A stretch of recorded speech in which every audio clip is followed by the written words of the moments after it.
गंगा तेरा पानी अमृत,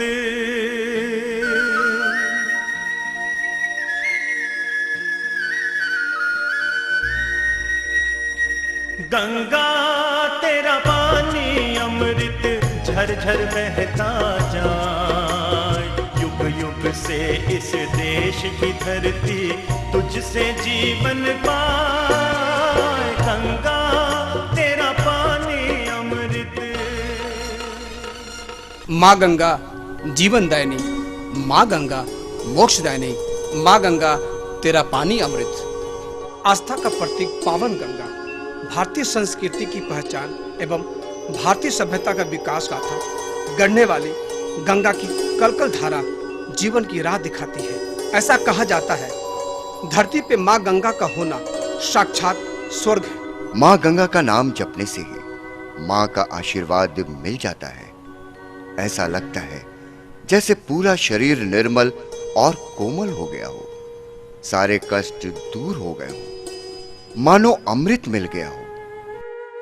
यह हम सब जानते हैं, परंतु हम कितना मानते हैं, कितना श्रद्धा रखते हैं और कितना सम्मान देते हैं, आज यह बहुत बड़ा विषय है हम सब के लिए। माँ गंगा का आज क्या रूप है ये हम सब जानते हैं।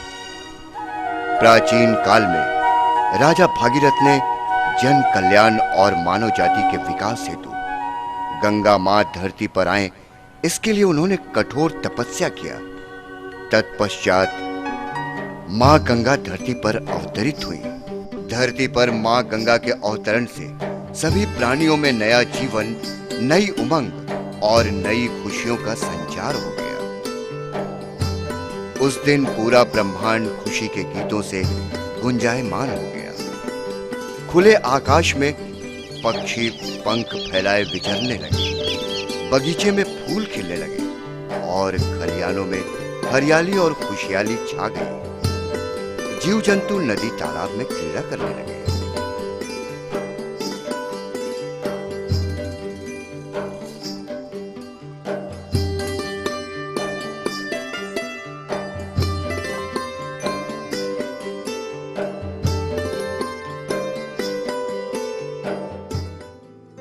यह होना स्वाभाविक था, क्योंकि माँ गंगा धरती पर अवतरित हुई थी। समय बीतता गया, आस्था की परिभाषा बदलती गई। लोग अपने अपने तरह से गंगा जल का उपयोग करने लगे।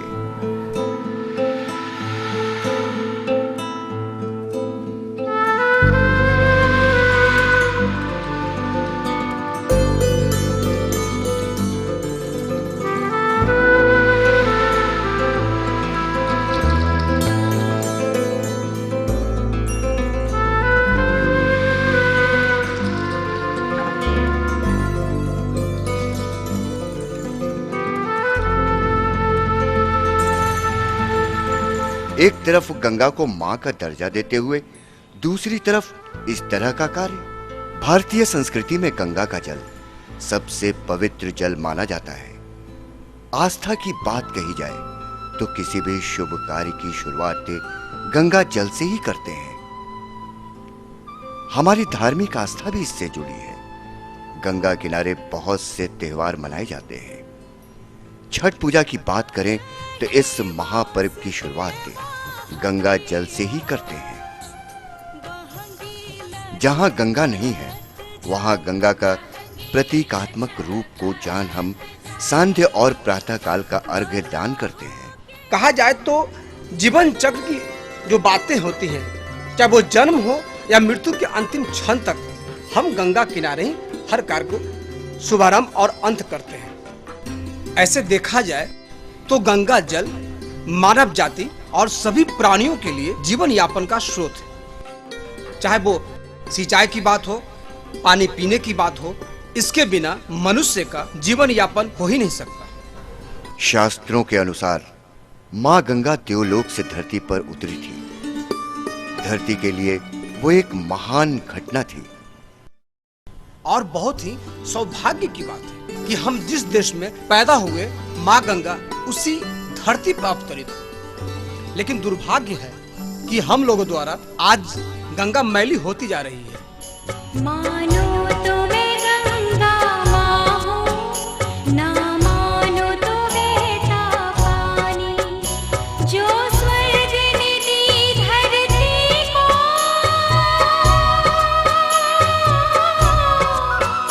जो स्वर्ग ने दी धरती को, मैं हूँ प्यार की वही निशानी। मानो तो मैं गंगा माँ हूँ, ना मानो तो बहता पानी। अब थोड़ा ही वक्त बचा है। अगर समय रहते माँ गंगा के प्रति सकारात्मक सोच नहीं अपनाए तो आने वाला कल हमें कभी माफ नहीं करेगा। लेकिन माँ गंगा का रूप जो अतीत में मिला था, क्या वो आज भी बरकरार है? क्या हम लोगों ने गंगा के उस रूप को सम्मान के साथ बचाकर रखा है? क्या हम लोगों ने अपना कर्तव्य माँ के प्रति निभाया है? गंगा गंगोत्री से निकलती है, जहां हिमालय से निकली अनेक नदियां विभिन्न प्रकार की अनगिनत जड़ी बूटियों का रस लाकर गंगा में डालती है, और माँ गंगा सभी जड़ी बूटियों को लेकर हम तक पहुंचाती है, ताकि माँ गंगा के बच्चों को किसी प्रकार की कोई दिक्कत न हो। लेकिन दुर्भाग्य ये है कि हम लोग माँ के आंचल में हर रोज क्या देते हैं? नाला का गंदा पानी, उद्योग और कारखाने का प्रदूषित जहरीला पानी, हॉस्पिटल का गंदा पानी, कचरा और न जाने क्या क्या। एक आम कहावत है, बच्चे लाख गलती करे तो माँ उसे माफ कर देती है और अपने सीने से लगा लेती है। लेकिन दुर्भाग्य यह है कि हम बच्चों द्वारा आज गंगा जल को गंदा करने पर भी माँ गंगा कुछ नहीं बोलती है, सिर्फ चुपचाप रहती है और उदास देखती रह जाती है। विस्तार है हर प्रजा दुनियार, करे हाहाकार निशब्द सदा। ओ गंगा तुम गंगा बहती हो क्यों? नैतिकता नष्ट हुई, मानवता भ्रष्ट हुई, निर्लज्ज भाव से बहती हो क्यों? माँ गंगा जिस भारत देश की धरती पर वो अवतरित हुई थी, उस देश के लोग आज माँ गंगा के प्रति अपना कर्तव्य भूल गए हैं। वो कभी नहीं सोची थी कि मैं जिस देश की धरती पर जाऊंगी वहां उस देश के लोग मेरा ध्यान नहीं रखेंगे। वर्षों से इसी तरह लाखों लाख गैलन गंदा पानी गंगा में बहाया जाता है, पर ऐसा कब तक? इस दूषित पानी का कुप्रभाव आज कई शहरों तथा गांवों को अपनी चपेट में लेता जा रहा है। गंगा जल में आर्सेनिक की मात्रा दिनों दिन बढ़ती जा रही है। गंगा का उद्गम स्थल गंगोत्री भी इसके अस्तित्व के लिए संकट का सबब बन रहा है। वैज्ञानिक शोध एवं सर्वे से इस बात का संकेत मिला है कि अगर समय रहते उचित कदम नहीं उठाया गया तो हमें बहुत बड़ी त्रासदी का सामना करना पड़ेगा। यह हमारे लिए, हम मानव जाति के लिए बहुत बुरा दिन होगा। एक अध्ययन के मुताबिक गंगा नदी गंगोत्री से निकलकर बंगाल की खाड़ी तक के अपने प्रवाह क्षेत्र में 29 प्रथम श्रेणी, 23 द्वितीय श्रेणी के शहरों और 48 नगरों के अलावा हजारों गांवों को पोषित करती है। इस आबादी का रोजाना 1.3 अरब लीटर सीवेज सीधा गंगा नदी में गिराया जाता है। इसके अलावा 26 करोड़ लीटर औद्योगिक कचरा, 60 लाख टन उर्वरक और 9000 टन कीटनाशक दवाओं से निकला अवशिष्ट पदार्थ हजारों पशुओं और मनुष्यों के शव गंगा की दशा को दयनीय बना रहे हैं। गंगा का उद्गम स्थल गंगोत्री भी इसके अस्तित्व के लिए संकट का सबब बन रहा है। और इसके साथ साथ शीशा, कैडमियम, क्रोमियम और निकिल जैसे जहरीले पदार्थ शामिल हैं। इसके अलावा 300 टन अधजला मांस, 6000 पशु शव नदी में तैरते और सड़ते रहते हैं। करीब करीब 1.5 लाख लोग अपने पापों को धोने के लिए गंगा नदी में डुबकी लगाते हैं। गंगा नदी भारतीयों की आस्था का केंद्र है और अपने प्रवाह क्षेत्र में निवास करने वाले 40 करोड़ लोगों के जीवन का आधार भी। लेकिन लोगों की नासमझी इस पवित्र नदी का अस्तित्व संकट में पड़ गया है। अब इस बात को देखना है कि आगे अगर ऐसी स्थिति रही तो आने वाले दिन में माँ गंगा का क्या अस्तित्व रहेगा। ऐसा लगता है अगर समय रहते इस पर गौर नहीं किया गया तो ये गंगा नदी इतिहास के पन्नों में ही देखा जाएगा। आज हमारे देश में बड़ी बड़ी इमारतें खड़ी की जा रही हैं, बड़े बड़े उद्योगपति हैं, विकास की नई गाथाएं लिखी जा रही हैं, लेकिन आज भी माँ गंगा की तरफ ध्यान देने वाला कोई नहीं है। ये तो थी हमारी बातें। अब हम आपको लिए चलते हैं आम लोगों के पास, उनकी क्या राय है। शव को जलाएं यहाँ, और बाकी जितने भी हम गंदगी जो पॉलिथीन होता है और जो जलाने की वस्तु हम गंगा में प्रवाह कर देते हैं, क्या ऐसा नहीं लगता कि कुछ गलत हो रहा है? गलत हो ही रहा है। जो गंदगी मतलब गंगा में फैलाते हैं वो तो गलत ही हो रहा है। मान लीजिए कोई पूजा पाठ हुआ, सत्यनारायण भगवान का पूजा हुआ, उसमें जो भी बच जाते पूजा होने के बाद फिर यहाँ प्रभावित करना पड़ता है।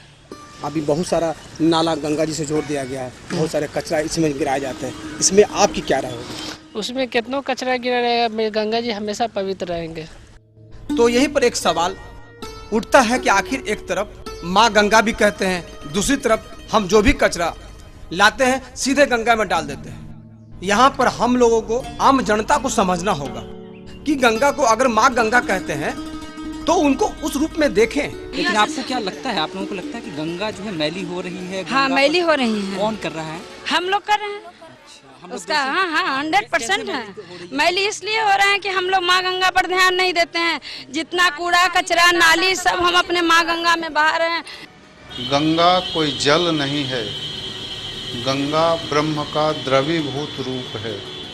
संसार के लोग जब पीड़ा से ग्रस्त हो रहे थे, पाप की वृद्धि हो रही थी, उनमें सात्विकता प्रदान करने के लिए गंगा का अवतरण हुआ था।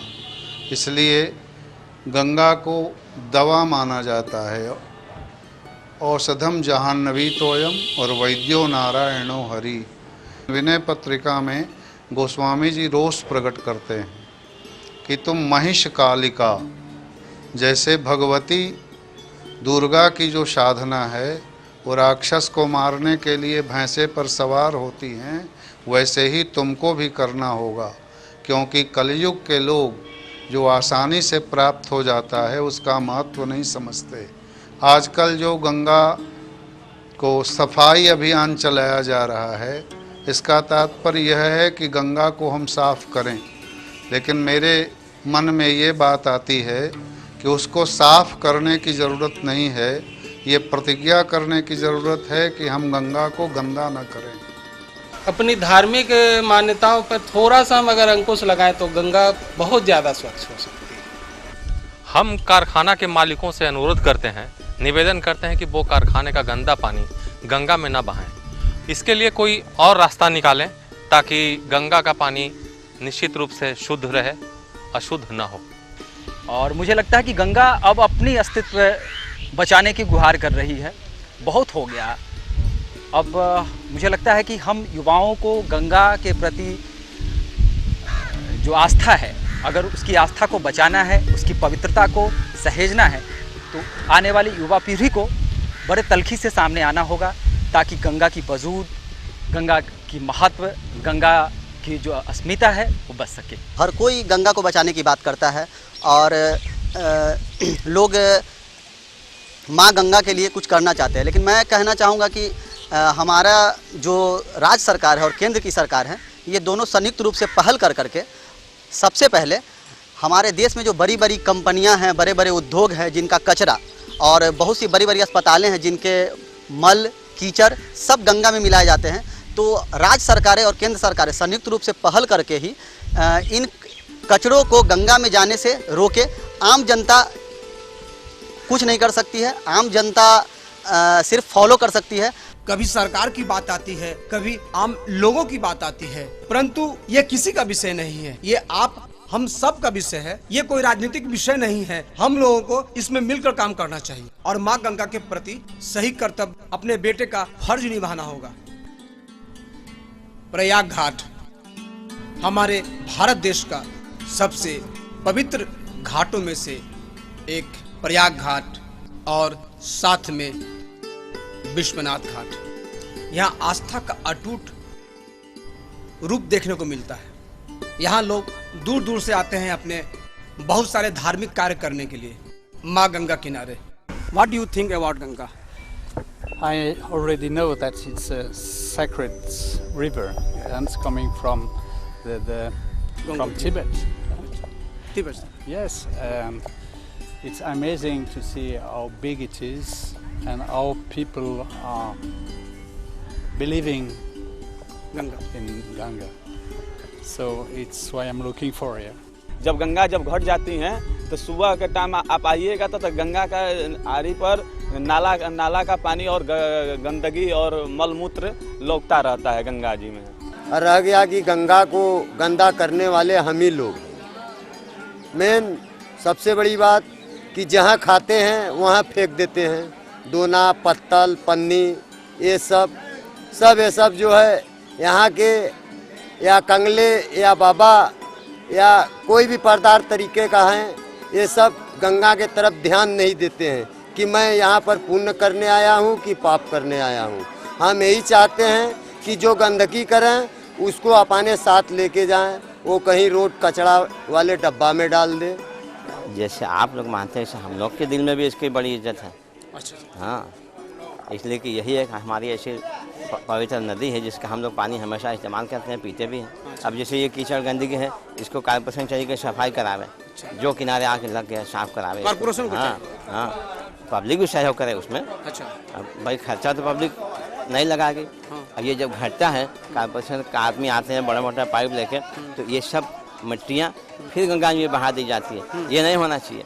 आज से 20 साल पहले हम लोग आते थे, बराबर मजदूर आते थे कॉर्पोरेशन के, मट्टी खोद के सब ले जाते थे। अच्छा। इसी में बहाई नहीं जाती थी। जो पहले के लोग थे उनके में जो श्रद्धा भावना थी वो कुछ अलग तरह से थी, वो उस तरह से पूछते थे। ऐसे ऐसे लोग यहाँ काशी में ही थे जो कि स्नान भी नहीं करते थे, केवल इनका महत्व जो है मार्जन करके और जल मस्तक पर चढ़ा लें और जल आचमन करके चले जाएं। स्नान भी न करेंगे, नहीं नहाने से गंदगी होगी।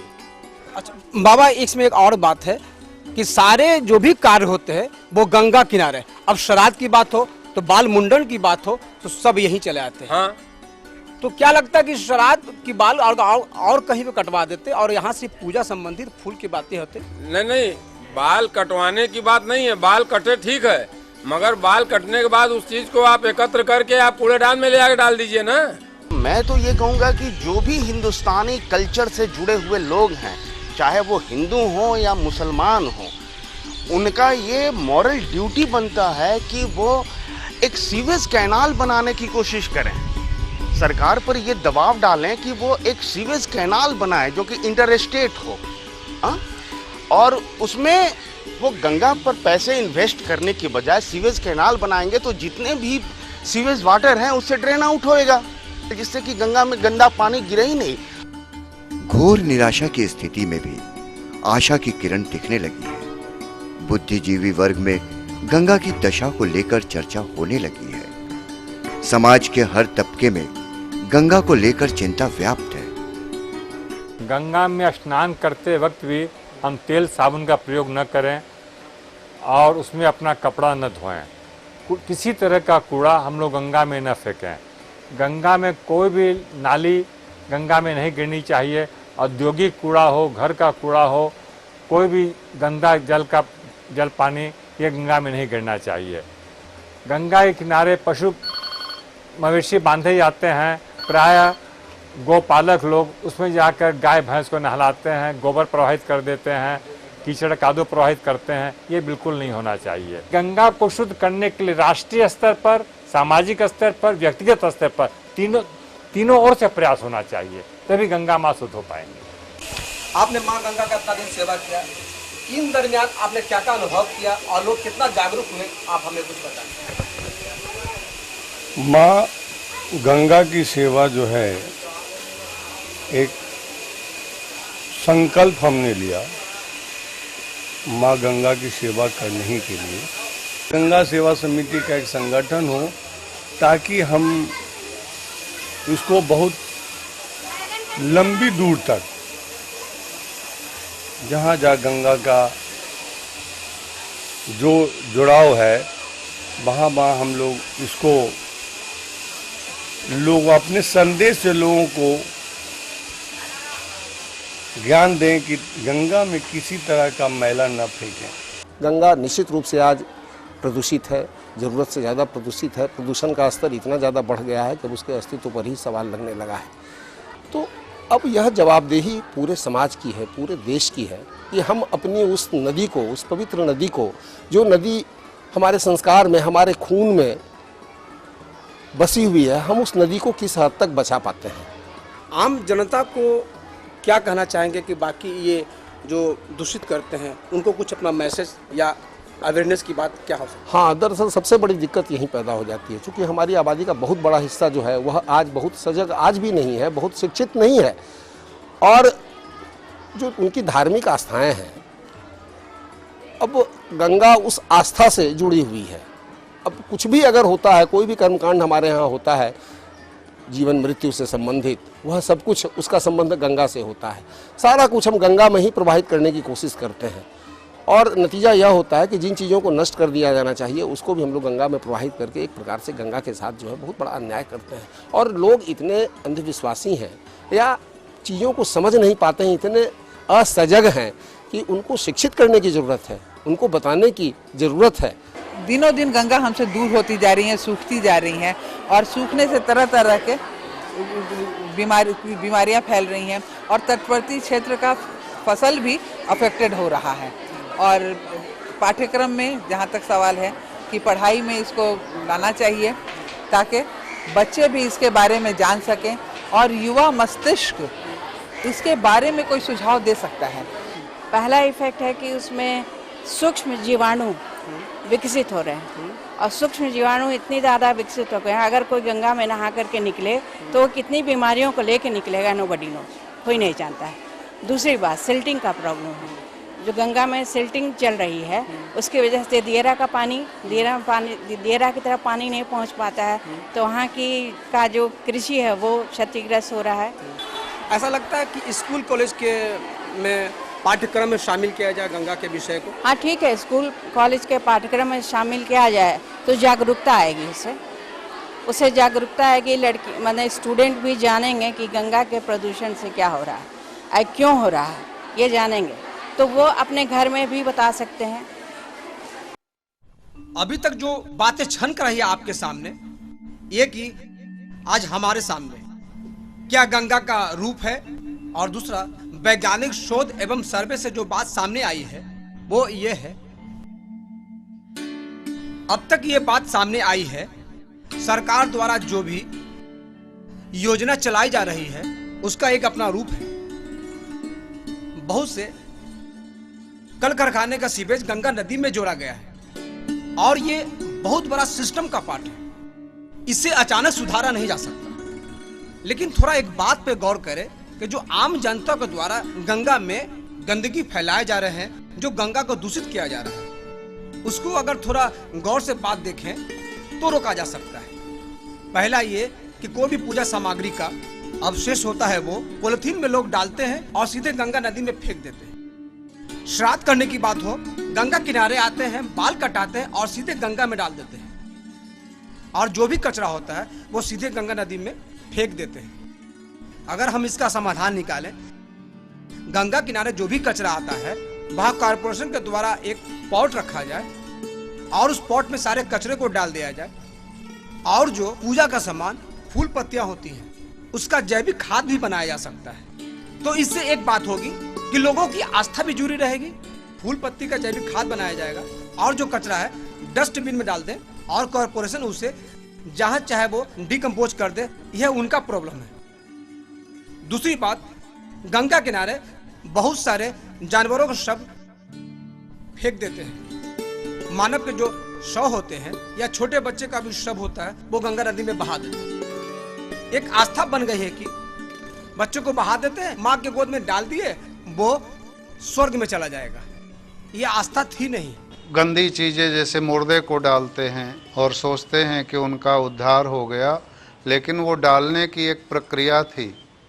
हिंदू समाज में पूरे शरीर को जला दिया जाता था और भस्म गंगा जी में डाला जाता था। कुछ छोटे बच्चे उसको ज़मीन में गाड़ने की परंपरा थी। बाद में जिसको धर्म का बहुत ज्ञान नहीं था, वो नदी में प्रवाह करने की राय देने लगे और बीच में आकर के ऐसी परंपरा चली कि फिर हम लाश सीधे सीधे गंगा जी में बहाने लगे। लेकिन अब ये देखना है, अगर गंगा किनारे सप्ताहगिरी जो बिजली से चलती है, अगर उसका निर्माण कर दिया जाए, अधिक से अधिक बना दिया जाए और लोगों को इस बात की हिदायत दी जाए कि जो भी जानवर मरते हैं या जो भी शव होते हैं मानव जाति के, तो वो सीधे सप्ताहगिरी में जलाए, तो इससे क्या होगा, गंगा हमारी दूषित होने से बच जाएगी। इन छोटी छोटी बातों से आम जनता अगर जागरूक होती है तो गंगा नदी को दूषित होने से बचाया जा सकता है। अगर समय रहते हम इस बात पर ध्यान नहीं दिए, आने वाले दिनों में बहुत बड़ी त्रासदी का सामना करना पड़ेगा। तब इंसान रोना चाहेगा भी तो रोने के लिए उनके पास आंसू नहीं होंगे, सिर्फ पश्चाताप के अलावा कुछ नहीं होगा।